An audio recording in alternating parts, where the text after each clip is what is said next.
fire in the district 2 years And ago. by the way, if you notice you fly over in the helicopter, those places with roofs, they didn't do it. It's the right materials. Yeah. So we got to change that. Anyway. We're going to cut some trees. Moving people up the hill. My heart goes out, obviously, to the people with their homes, and I'm watching the small businesses around us go up in flames. This is people's livelihoods, so it's devastating. But what is most concerning to me is our first responders and our firefighters who are trying to battle this. There's no water in the Palisades. There's no water coming out of the fire hydrants. This is an absolute mismanagement by the city. It's not the firefighters' fault, but it's by the city. And I'm going to be very honest. We've got a mayor that's out of the country, and we've got a city that's burning, and there's no resources to put out fires. So if you look at your pictures, you don't see the firefighters there because there's nothing they can do. And it looks like we're in a third world country here. Mm-hmm. And we've got a lot of tough questions that we need to ask the mayor and the city council and our representatives and the county representatives. Why didn't you work to mitigate this? What was your brush mitigation program? I heard you earlier talking about it's been dry because there hasn't been rain. That's not the biggest problem here. The brush up in these hills that are controlled by the city and the county, I would bet you that if they haven't been handled, mitigated, pruned, removed for probably 30 or 40 years. This was a disaster waiting to happen. And what's predictable is preventable. And who's paying the price are all of these people in their homes and their businesses tonight. Now, we'll rebuild. But the majority of this community is going to have a tough time rebuilding their lives. What in the world? The firemen don't have hoses, so they're like literally using purses, women's handbags, filling up women's handbags to put out fires. Look at this. What in the world? LAFD fire department using women's handbags to put out fires. What is going on here? Have you guys ever seen this in your life? Look. We're at 302 Pico, and people are lighting fires now. You can see they lit a fire. These guys, not all the people there, but some of those guys lit that fire, and they're actually, the trees caught fire, and then the palms are catching fire. So civilians are now lighting fires down in the so-called, flats around Santa Monica, Venice. So be safe out there. Fire department's been dispatched.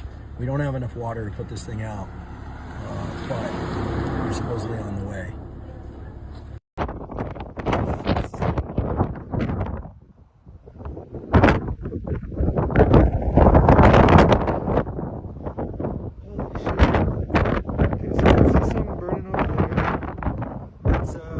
Glendale area.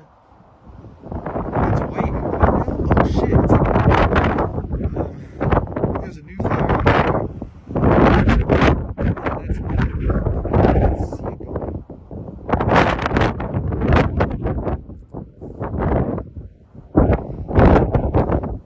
That's shit, and this is all just dusted. I'm surprised I can't smell the smoke right now. Holy shit. The sky is just darkness.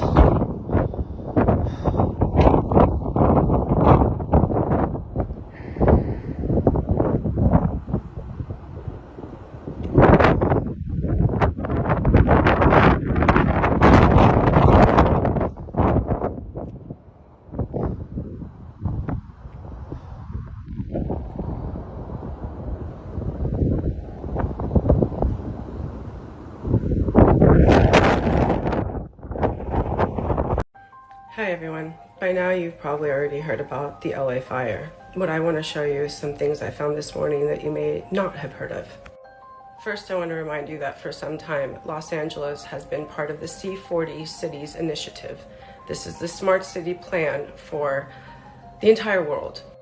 This video from this morning reminded me so much of Lahaina that I decided to do a lot of deep digging.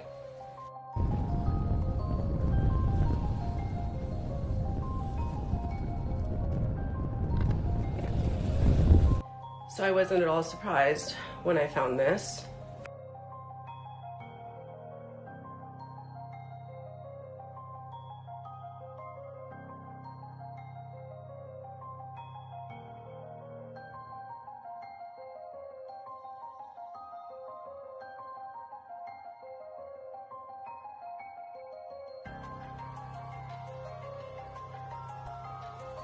Found this one too.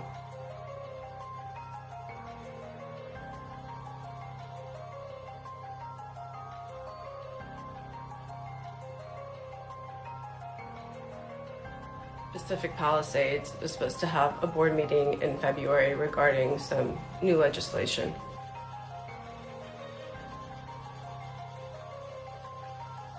But by far, the most disturbing thing I found was this right here.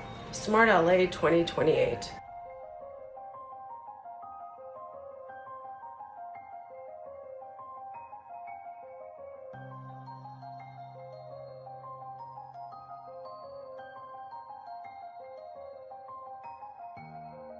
But I don't want to leave anything out. This is a video I took yesterday morning, driving down the 5 South.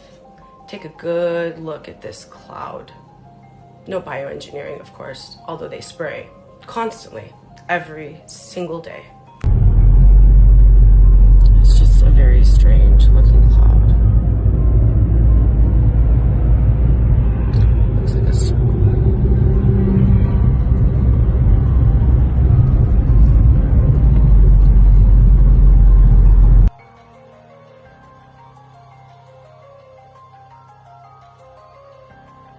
Fire just started here randomly. Dude, are you kidding me?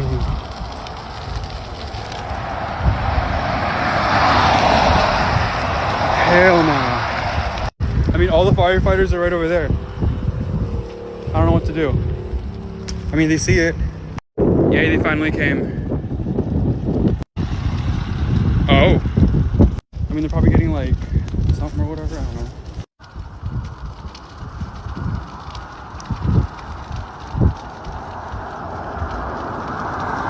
Alright guys, another one just started over there. So the wind is going this way now.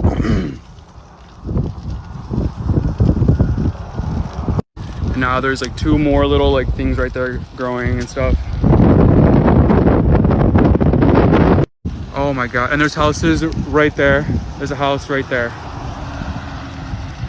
So whoever lives on Corona Del Mar, your house is gonna catch on fire right now. The street is right up there. New section is growing right there. All right, they finally came. I talked to a fireman once. This is one of the reasons it freaked me out. And he was telling me, he goes, dude, one day, he goes, it's just going to be the right wind and fire's going to start in the right place and it's going to burn through LA all the way to the ocean. And there's not a fucking thing we can do about it. I go, really?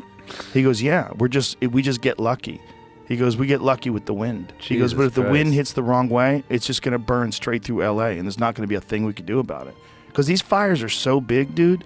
When they're talking about like thousands of acres that are burning simultaneously with like 40-mile-an-hour winds. And the wind's just blowing embers through the air, and those embers are landing on roofs, and those houses are going up, and they're landing on bushes, and those bushes are going up, and everything's dry. And once it happens in a way where it's so spread out that there's nothing they can do. There's nothing they can do. You just have to evacuate, right? Nothing they can do. This guy right here in the blue, bald head, kind of fat, tatted up. He just started a fire right now. Literally just started a fire. Look at this shit. So me and this guy pulled over right now, started throwing dirt all over this shit. We pretty much stopped it. Still kind of burning, but we're gonna still keep throwing dirt on top of it.